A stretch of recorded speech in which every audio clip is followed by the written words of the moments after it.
Hey fam, welcome back to another video. My name is Jamila Dora. Thank you for clicking to watch this video. If you're new, welcome, and if you're a returning subscriber, hi. So I have missed doing video car vlogs, but when I did it the last time, I feel like I enjoyed it. When I come to pick the kids, I just sit down and talk to you, or just chit chat about something.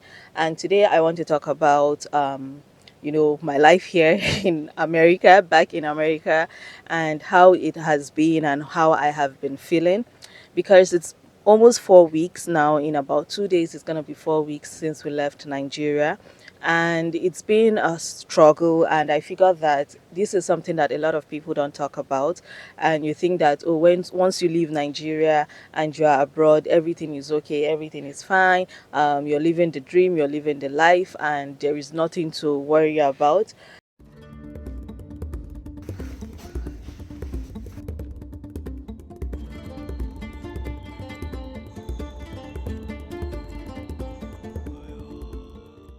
But to be sincere, since when I've been traveling to Nigeria and coming back, this is the first time that it's hit me really hard, and not just myself, even the Mister, and having to what least like read all of his comments about my bye bye video from Nigeria. It kind of encouraged me to make this video, and let's just address a few things and give some sort of perspective to how it has been in the last 4 weeks that we've been back. So if this is something that is likely to interest you, please give this video a thumbs up, subscribe, and watch through to the end, and let us get right into it. So this is not going to be one very long video because I don't even have enough charge on my camera.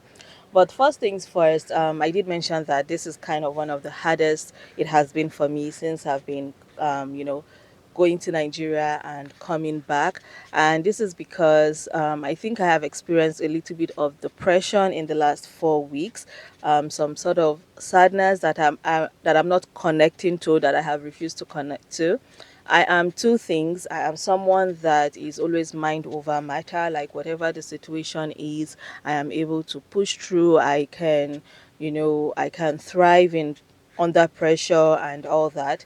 And the second is that I just believe that I have this big belief that the life that I have today, where I am at today, is all by Allah's will, by God's will. He has designed it, and I don't really have control over it, but certain things I do have control over, and that is my feelings. I can choose to either wallow in sadness, or I can choose to rise above situation and be in the moment and live in the present.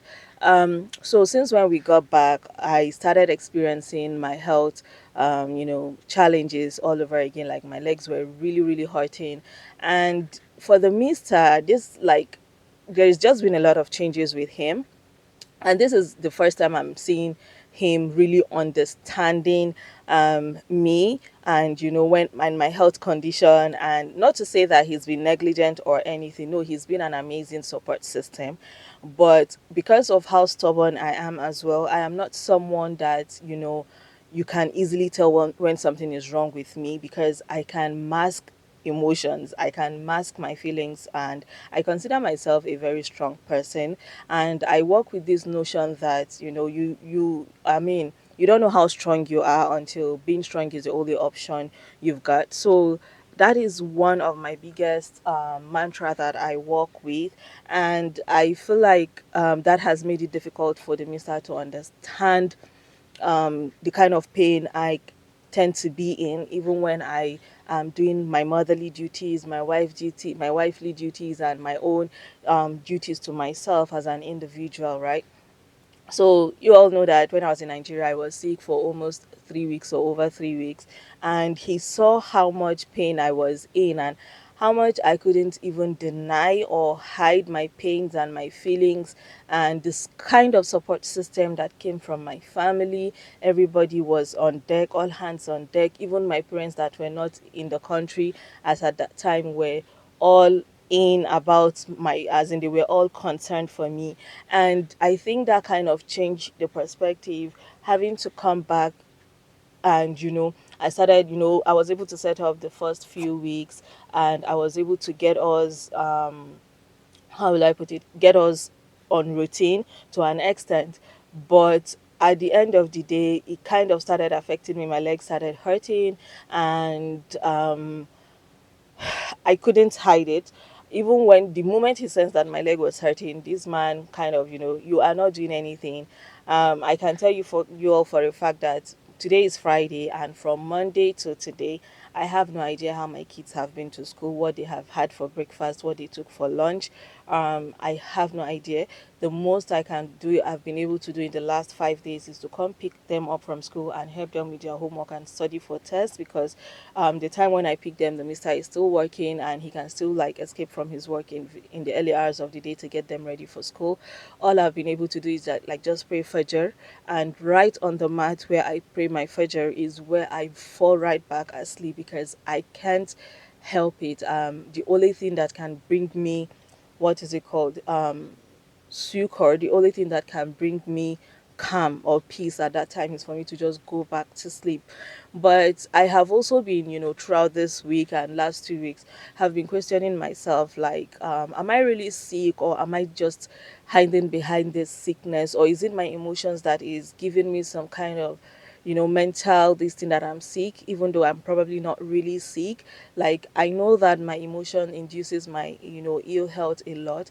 And I feel like the deeper thing that is wrong with me is actually the emotions that I'm feeling of being away from my family, of being away from normal. You know what is normal to me? I mean, you say that at 10 years in America and you still feel like your life in Nigeria is your normal. My life in Nigeria is my normal. My family, every part of me, the people that have known me the longest of my life, they are all there. So yes, Nigeria is my normal, but I also appreciate the normal that I have here. I love my kids, I love the man I'm married to, and I'm so grateful for them. They are such a blessing that they keep me going by Allah's will. And I just wanted to like address the fact that, a lot of times it seems like everything is good.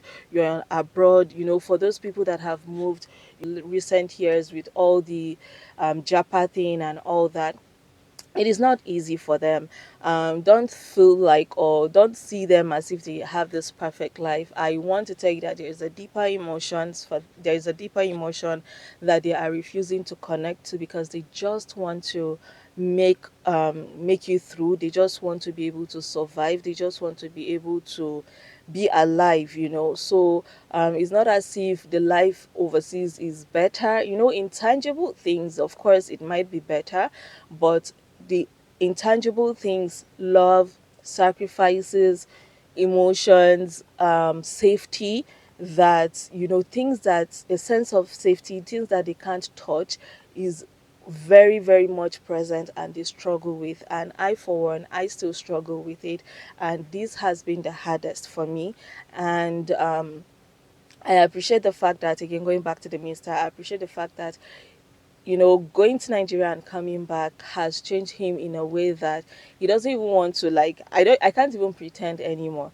Like, that is what I feel right now. I'll just be looking at him like, there was a day that I woke up after I prayed Fajr, because I'm always the first to wake up. I'm the last to sleep. I'm the first to wake up. So after I prayed Fajr and the sleep was really like trying to take me again, and I went to the living room upstairs, I sat down, and he was like, why am I not sleeping on the mat? I was like, no, because I really don't want to sleep. I want to see my kids go to school. I want to see them get ready. I don't want to keep giving into the sleep. But I know that what I meant is to say that I don't want to keep giving into this depressing emotion. And it's a pain that we have to deal with. I know I'm going to overcome it. I'm sure by the time you all are getting this video, I'm in a better space, better space mentally, physically. I'll tell you all for a fact that the feeling of sadness can be really depressing, and it takes away a lot of things. One of the things that I have not been able to do is to get productive. And, I have a few small businesses that I used to be, I'm so, I enjoy like doing, but I've not been able to do anything. I've not been able to announce like I'm able to take orders, process orders, and all these things.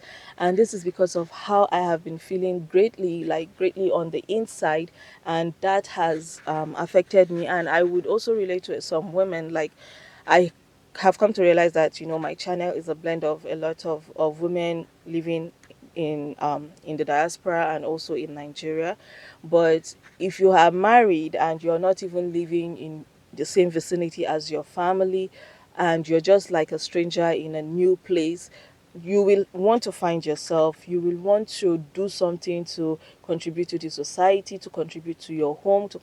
But when you are not happy, when you're constantly sad, it is going to prevent you from seeing the greater good in you and your environment, and thereby you just end up not achieving anything, and you'll be blaming the world and blaming yourself at the same time. But I want to just put it out there that give yourself time, but don't give yourself that space, or your heart, or your emotions, that space that will consume you in such a negative way.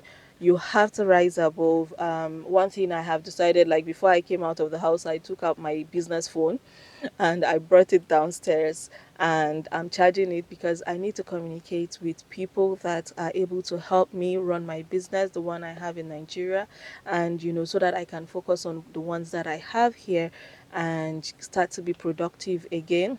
Another thing that have been really difficult is content creation for me, which is something I absolutely love, but I have been so down that I have lots of videos that I can put up, and there'll be contents, and my Instagram page or whatever will still be thriving. But I just started doing video dumps on my Disney just to get rid of all the things that I have, so that I can, declutter my camera, declutter my space, declutter my mind, and get all of these older things out of my mind, so that I can, get onto newer things.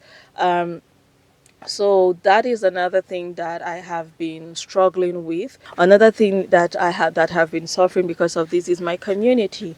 The Wholesome Lifestyle Network is a community for women trying to balance lifestyle. And if you ever think that I have it all figured out, this is me pouring it out to you that I don't have it all figured out. There are moments like this, there are times like this, right?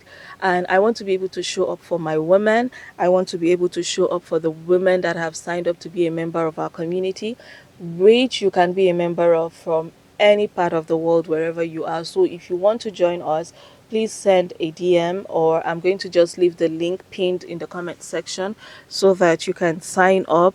Honestly, moving forward from today, I have promised myself to rise above the occasion and start being present, and being present for myself, being present for my community online, not offline, being present for my family, my children, the mister, because yes, the mister understands, but the kids, they don't even know what is going on, because I'm still showing up for them, but I'm not showing up for them for half of the day, and I'm showing up for them for the rest half of the day, but they don't even know that. And I'm so grateful that they have their dad to be able to fill in the gaps, and we have grown so much that we are filling in the gaps for each other. Who could have back in the day, one of the parts things of growing in marriage is that you just be like, am I the one that is going to do everything? Like somebody would have been angry at the other person, like you're the only person handling everything. Yeah, I have prayed about it again. That is another thing, spiritual connection. Have my spirituality suffered? Oh yes, it has suffered. It has suffered in the last 4 weeks since when I got back. I've been showing up to pray, of course, but one thing that I love to do is to absolutely recite my Quran, and I've not been able to be consistent doing that, and I want to go back. I used to be that person that would wake up 4 a.m., make my dhikr, recite my Quran, pray my Fajr, and rock the rest of my day. And I've not been able to do that. So, again, your spirituality is going to get touched one way or another, when you're feeling sad, when you're feeling depressed. And it's all the fact that I'm trying to just adjust to my new normal being in America. This is not a life that I choose for myself, but this is a life that I have been blessed with. Like, I don't want to see it as a cause. It is a very big blessing for me, because I'll be so ungrateful if I start seeing it another way. but I didn't choose this life for myself. Allah chose it for me because it is the best for me, and it is serving me regardless, one way or another, and I am indeed grateful for that. So I just wanted to encourage, like, put this video out. I don't know how long it is right now, but I just want to encourage you all women out there, to not give up. No matter what it is that you're struggling, everybody struggles differently. And I have heard stories from other women in my situation where you are so far away from home, where sometimes you question your purpose. You are not satisfied with the life that you have because you believe that you can do more, and there is nothing wrong in thinking that you can do more in this life or you can achieve more. It is that you are in tune with your journey and you always remember where you're coming from, and you are conscious of where you want to be, and you take active step, because there is faith without action is nothing, but faith with action will give you results. When you believe, you have to also put in the work. Like, I believe that this life is good for me. I believe that Allah chose this life for me.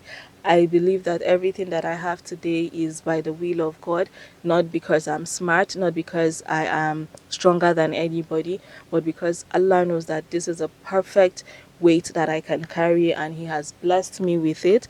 And it is for me to show signs of gratitude by being better, by doing better for myself and wanting better for myself, and appreciating what I have, and just showing up every day. The moment you wake up and you know that the life is there, that Allah has blessed you with another day, it is now up to you to show up for that day and achieve what you have to achieve and put things in play and do what you have to do.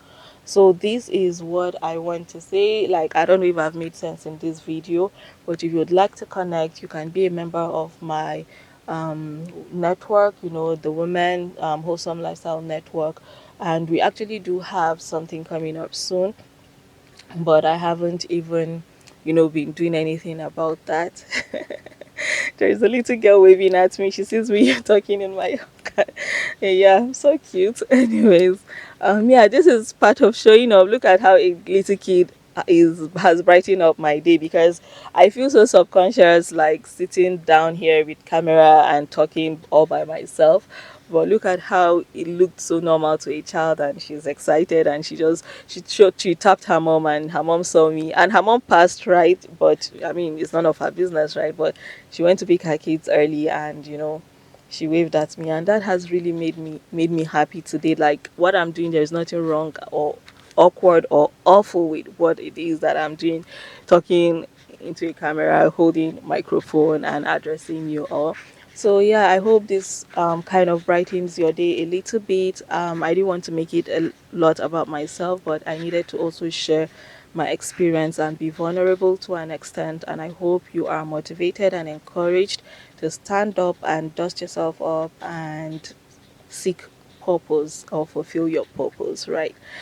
So yeah, that is it. I hope you've enjoyed this little chit chat in the car.